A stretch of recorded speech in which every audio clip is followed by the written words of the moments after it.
So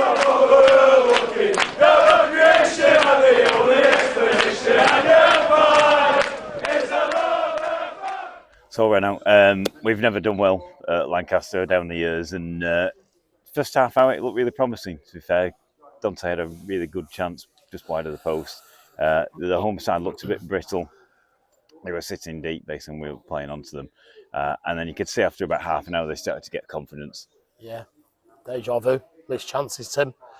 But we sign them and they don't take the chances, and we're going at half time and we're very confident that we can go out and win the game. We then create another glorious opportunity that should end up in the back of the net from 6 yards out. We don't. We then switch off. Senior players switch off from a set piece, they score, and then we capitulate. And then the best player in the second half, bar none, is Adam Dodd, who comes on for 17 minutes and gets my man of the match. Run round, put himself about, didn't give up. But I just thought too many players just threw in the towel at 2-0, which was sad. And without wanting to sound like a broken record, yeah, I get the Grucci and Armstrong. I get Gribbin and Linney and Vincent and Potts and Donahue today and Halls next week. They were the spine, they were the big, but they're not here. So other lads have got to step up.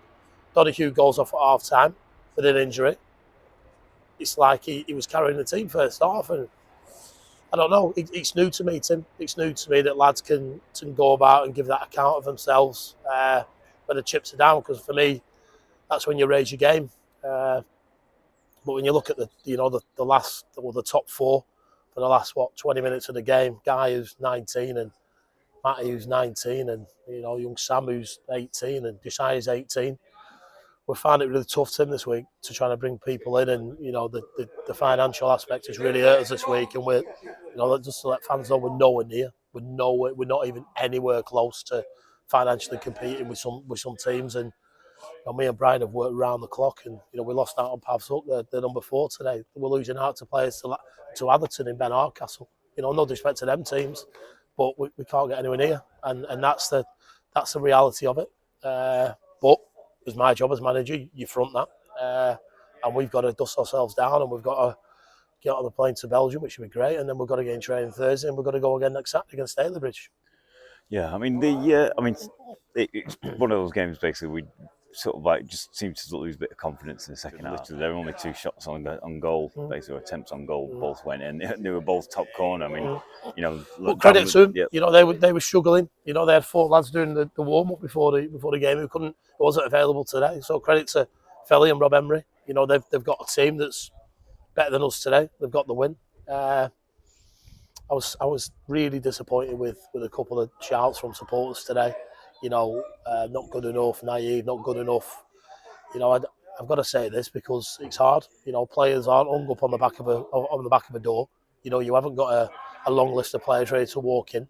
Players are on good deals at different clubs. You lose arguably the best player I've seen in Callum Gribbin, Regan Linney, James Vincent, who's in Dubai. You lose your captain Potts, you lose Donahue, you lose Finn, who's playing in the Conference North, you lose Jack de Grucci, who's on the bench at Doncastle's first team today. And people just say it's not good enough. And I'm thinking, well, these lads have all turned out for us this season and give a really good account of themselves. So, if people have got a catalogue of players that are ready to come about and play for the money we're offering, then, I'd love to know who they are. But we'll keep working hard, Tim. We apologise 100% for the performance second half. Apologise for the chances that we've missed. They're my players that are missing the chances. But I was disappointed because I thought, the lads give a really good showing of themselves on Tuesday night with 10 men, and we'll lose Halsey next Saturday. But, I'm not excusing some of the performances second half. Tired legs maybe, they lost the injuries. But it's hard at the minute. It's really hard. It's probably the hardest I've seen it. And I was buoyant on Tuesday night from a game that we probably didn't deserve to win, but we snatched it to a game today that we should have won. No disrespect to Lancaster, we should have won with the 2 chances we created, and we haven't, and we're stood here with nothing. And it's a horrible feeling. It's a horrible feeling, and it should be a good feeling because we're about to head off to the Belgium's playing the Phoenix Trophy, but it's not a good feeling. Yeah, I mean, just before the game kicked off, obviously Potsy just basically broke. He broke down Tuesday, but then he trained Thursday, and there was no problem. And then he just felt something go, and then Donna's at half time. You just think no, but it is what it is at the minute. Everyone goes through it. It's a test of skill set and your mindset and your ability to re-galvanise yourself, and that's what we'll do. That's what we'll do, Tim. There's no one who's going to work harder this week than Brian Richardson and myself to get people over the line. But that core, that gel, that group of players that have played 30 odd games together is now just been literally ripped apart. And we can bring in bits, but it's going to be hard when they only come new to the squad, when you're so close to the end of the season that you get it ripped out. But it's we've got to. There's a long way to go. There's 36 points to play for, and it's still not over. We still want to punch our way to the playoffs. But we know that we're going to have to look at our spend on our outgoings this week and maybe sacrifice a little bit and maybe look in different areas for what we've got. So that'll be an interesting week. So we'll apologise for the fans that came today, and it's just a real blow today, Tim, that we weren't able to come here and get something. And that's about it. And not usually I'm a loss for words, but it's been a tough all week. And well done to the boys that have put the bodies on the line again today, and gone through another 90 minutes. It's hard on them, but yeah, it's our job now to go and get some more bodies. Yeah, I mean, a few bright spots. I mean, obviously with Potts going down before the game, Jan came in central midfield, which is not his usual position. I thought he played really well. Basically, acquitted himself well. Basically his physical strength, you could see, was causing them problems in the middle there. I mean, he does well, Jan. He does really well. But just said to the lads in there, when you Michael Potts attitude, the one who can take the ball off the throw and change direction, and Jan's not Jan.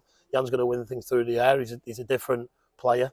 And we had to adapt to that. And we've never played with Jan in centre mid before, but obviously that's what happened before the game. We just stretched, but I'm delighted for Jan coming to the start. I'm delighted for Sandro on the bench from the academy. Delighted for Serene, who came from the academy, was on the bench today. Harry, the goalkeeper we signed last night from the academy. That's where we are. Young Sam, who's on trial at the minute, on the bench, and Josiah, and they're all young kids that they're learning the trade. And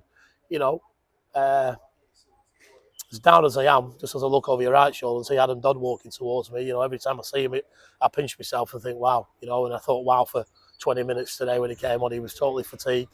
But I just thought, wow, he's Adam Dodd, and, if football's football, defeats are defeats, but that's still a story that puts a smile on my face. So I think that's a pretty good way to end it, as he walked towards me and past me and put it into reality, put it into...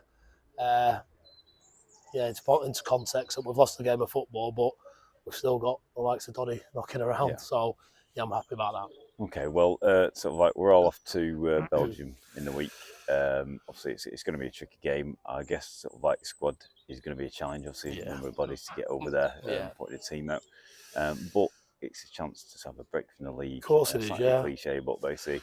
Don't laugh when you see me come off the bench on Tuesday, or Jimmy Deadman or Tom Conroy, but that's where we are. That's where we are, and we knew that we had to book a number of flights, and we couldn't go and spend again to get other lads over the line. So we are where we are. We've lost them players that were coming in, your Gribbins and your Linneys, etc., but we'll still be competitive. We'll still give it a go, and we'll do our best to get the win. And we look forward to seeing all the fans over in Belgium. Yeah, I mean, just to finish, obviously, we had a lot of success, basically the likes of Finn, Jackson, name but two great loan signings. Any more coming from that direction? We're trying, but I think when the loan signings become established and clubs ask for a bit more money and we're not in that ballpark figure, we'll go around our contacts this week. We'll try our best to get people over the line. Like I said, we'll be working around the clock for that, and I've got a meeting with Natalie Atkinson Monday, and hopefully, plan our way forward between now and the end of the season. But we'll put this one to bed tonight. We'll be upbeat. We'll meet the squad at Manchester Airport on Tuesday. We'll have a really good time in Belgium. We'll get back training Thursday, and we'll get ready for a Stalybridge game next Saturday with hopefully a couple of new additions. Okay, looking forward to it. See you Tuesday. Safe journey to everyone who's heading to Belgium, and we'll see you there.